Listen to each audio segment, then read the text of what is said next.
Hey everybody, my name is Saskia de Wild. I am a second year PhD student at the School of Environmental Studies here at Queen's University, and my supervisors are Graham Whitelaw and Stephen Lougheed.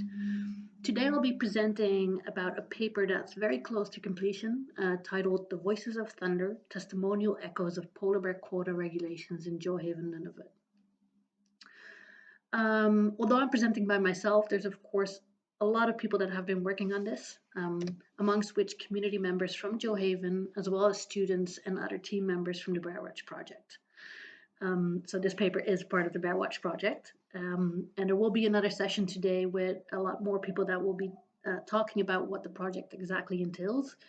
But for this presentation, it's relevant to know that Bear Watch is a polar bear monitoring project that makes use of a non-invasive genomic toolkit that uses polar bear scat as samples.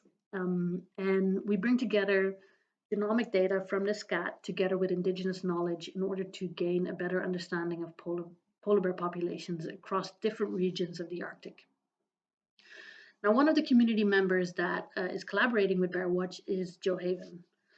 And one of our principal investigators, Professor Peter van Koevoorde de Groot, has got an ongoing relationship with this community. For over the past 15 years, they have been collaborating on different wildlife monitoring projects. And in the course of this timeline, one issue has been brought up over and over again in conversations between Professor van Koevoorde de Groot and the community, which is the impacts of polar bear quota regulations on the community. Now, in order to understand why this is relevant, it's important to explain a little bit about the background of what has been going on in Joehaven. So far, there's been 3 population estimate surveys. The last one was really recent, but the first 2 happened in the mid-70s and the late 1990s. And the results of these estimate surveys indicated that the polar bear populations in the McClintock Channel area, which is where Joehaven is located, decreased significantly in this time frame. And as a result of that, Joehaven was put under a moratorium, which basically entails a complete ban of hunting polar bears. This moratorium was ongoing until 2005, so for about 4 years, which is when the community signed an MOU that allowed them an alternating 1 or 2 tags per year. Mind you, they went from an average of about 32 tags to these 1 or 2 right now.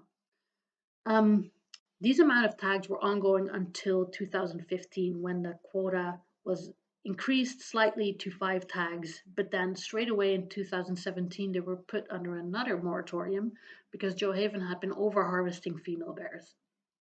Now, the second moratorium was still in place when the Bear Watch project came to Joehaven in the summer of 2019. Now, based on these experiences, the Bear Watch team originally came to Joehaven to organize TEK workshops. So TEK is traditional ecological knowledge. And these workshops were meant to collaboratively define which were the best sites to collect polar bear scat for the sampling of Bear Watch. But based on these community needs, additional workshops were organized that were focused on the impacts of such quota regulations. Now, as you might expect, this significant decrease in tags have had a lot of impacts on the community. But just as important is the fact that both from the workshops as well as ongoing conversations that happened after these workshops and archival documentation, Joehaven has actually consistently contested the observations that were made during these first 2 surveys. Now, this leads to a need and an appeal from the Joehaven community that they are recognized for both the impacts that they've suffered as well as the value of their knowledge. So they want their voices of thunder to echo everywhere.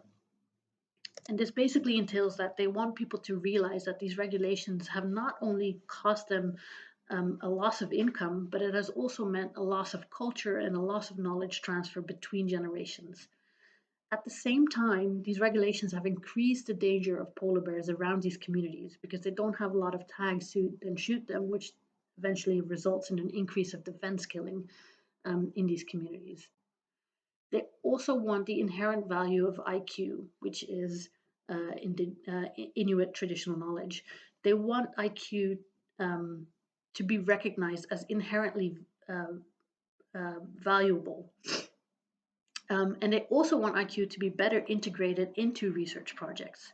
And they argue that if IQ is better integrated, this will inherently lead to an increased quota for the community. All right, so how do we as researchers engage with this appeal to recognition? Um, for us, we found the ethical space of engagement quite a helpful framework for us because we were hesitant to engage with conventional writing practices because it has in the past perpetuated certain colonial relationships between settler scholars and indigenous communities, where epistemic violence is conducted through the interpretation of indigenous experiences through Western frameworks and concepts. So, what we chose to do by applying the ethical space of engagement is to actually pull back this direct connection between Indigenous knowledge and our Bear Watch project, but rather to engage with the processes of writing this paper. So this means that instead of engaging directly with Joe Haven's experiences, it actually allows us to question how do we approach this process of writing? What are our codes of conduct? So this turned out to be these ongoing conversations that I mentioned before.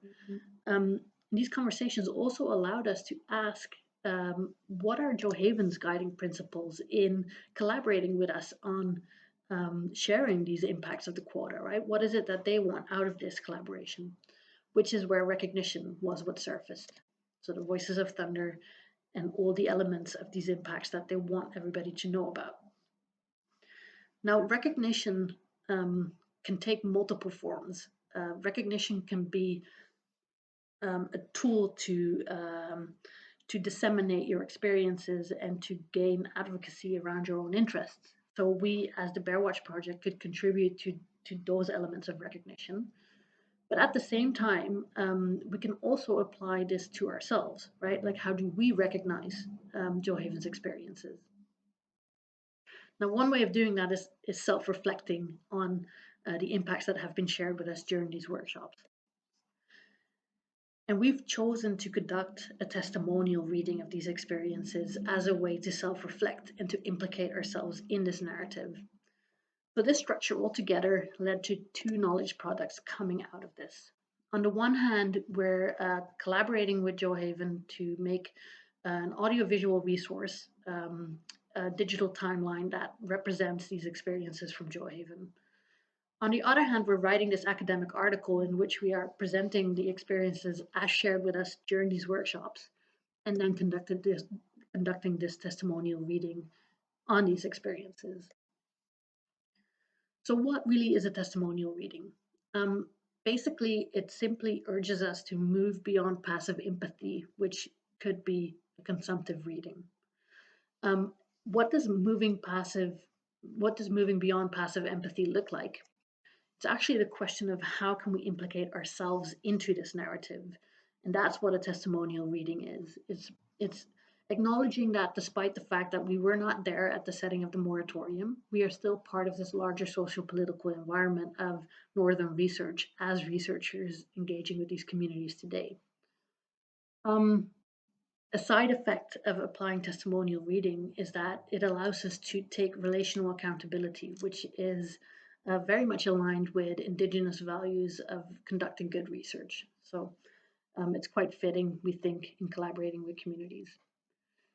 So what were our findings when we conducted our testimonial reading on these experiences of Joe Haven? So first of all, we need to point out which are the parts that we truly engaged with in this reading, right? So let me read these two quotes that were shared with us during these workshops. They said they were going to do research. Research. It's always ongoing and they never seem to get results out of research. They were told that it was going to take 3 years and they would get the results from all of this research that our government does. But now it's been 20 years and they're still waiting to hear answers of all of this research. And the second quote says, is the information of this workshop going to support the people that are involved? So these are direct appeals to the research community, right? Collaborating with local communities in the Arctic. So as we were implicating ourselves in such comments, this is what um, our takeaways were from our testimonial reading. So first of all, it's important to realize that we are not a singular project that is operating in a vacuum. By placing ourselves in a larger socio-political context, it became clear that there are unequal expectations put upon researchers and community members. Communities are expected to show up and to collaborate with research, whereas decision makers and researchers are not necessarily always as available to communities when these outcomes translate into new policies. So this is related to a need for us to shift our mentalities around what accountability entails. It is not just the sharing of research outcomes or reciprocity around research. It is also answering to community needs and to incorporate accountability in our practices and processes of doing research. And then finally, I just want to talk also a little bit about knowledge relating. It's not just Bear Watch, it's many other wildlife monitoring projects in the Arctic that often talk about knowledge integration. Now, knowledge integration very often leads to an extractive process where knowledge is often appropriated. And the reason why this happens is because, first of all, we are just looking at data um, that easily fits our categories as Western thinkers. And secondly, we do not engage with practices and processes in this knowledge relating. Finally, we need to acknowledge the power relationships that dictate such knowledge relating practices as well. All right, these are the three takeaways that we had from our testimonial reading of Joe Haven's experiences. Um, when our paper is published, we invite you to conduct your own testimonial reading based on the experiences that Joe Haven has kindly shared with all of us.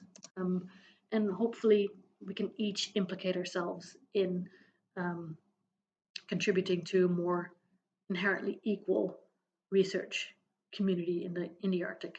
Thank you.